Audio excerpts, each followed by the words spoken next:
So I talked about Arrangement Looper. Arrangement Looper is a plugin that you can use in Ableton 10 Suite and above. All right. But for people that do not have Ableton 10 Suite, I still want you to have the functionality and the ability to be able to move at a moment's notice, or be able to repeat a section rather at a moment's notice without having to be locked into, am I pressing the loop back command at the right time, or hitting one of the locators at the right time. I want you to be able to play and be able to be functional without the pressure of what that looks like. And so again, Arrangement Looper is a dope plugin that you can use if you have Ableton 10 Suite. But for all the Ableton 10 standard users, I built in a repeat command. And so what that allows you to do is this. So you can go and grab your repeat from your session view, grab, drag and drop.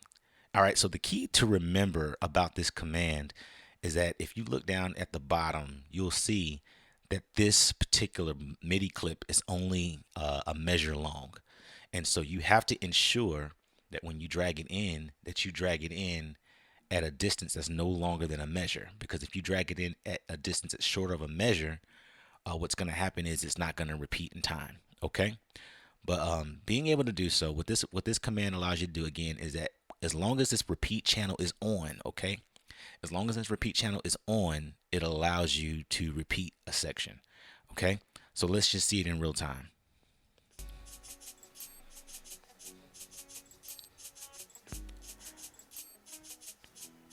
And so if everything works well, what's going to happen is as it approaches the repeat command, it's going to repeat 1, 2, 3, 4, 5, 6.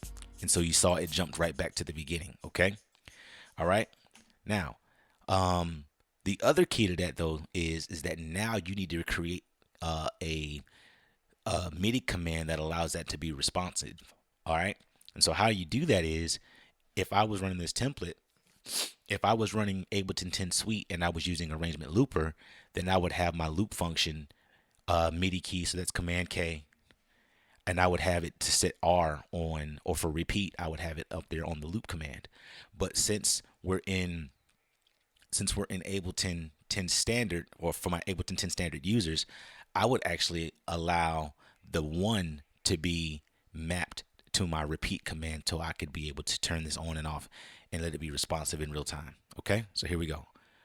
I'm going to do that as an R. Okay, and I'm going to come out of MIDI mapping. Okay, and so now when I press R, you see the 1 goes on and off. That lets me know that that clip is active or inactive. Okay, and so now if I have it set to off, as you can see, it's going to move to the next section of the song. Okay, it's going to move to the next section of the song. But if I have it set to on, okay, and I press R, as you can see, it's activated now. And in it being activated, it'll go back to the last locator.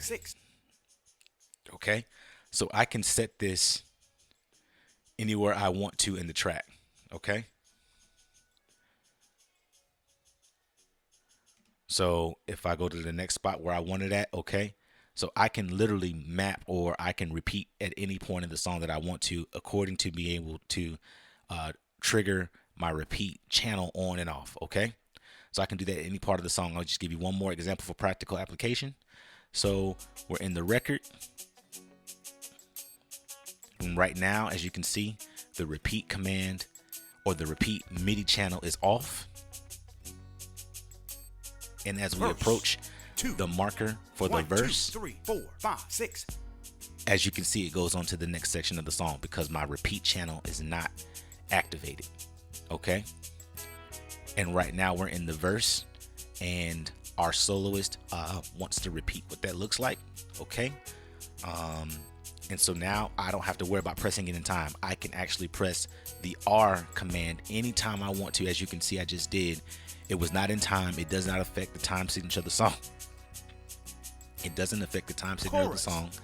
And literally, 1, 2, 3, 4, it goes 5, back 6. to the verse. Everybody saw that? Okay. And so if we're repeating it, or if we're back at the top of the verse, as we go to the next section of the song, he's giving me this, the singer is giving me the signal that they want to go to the next part of the song. And so literally I can just hit the R command and turn it off in real time, again, without having to be worried about or connected to, did I do it on the downbeat?